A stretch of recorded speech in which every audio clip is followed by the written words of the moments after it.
کی اول پیشنهاد ازدواج داد؟ کی خسیستره؟ کی خسیستره؟ کی مهربونتره؟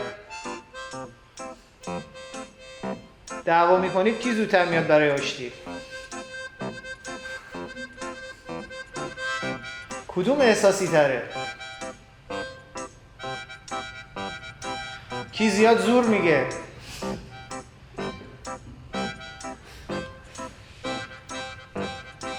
کی بد اخلاقه؟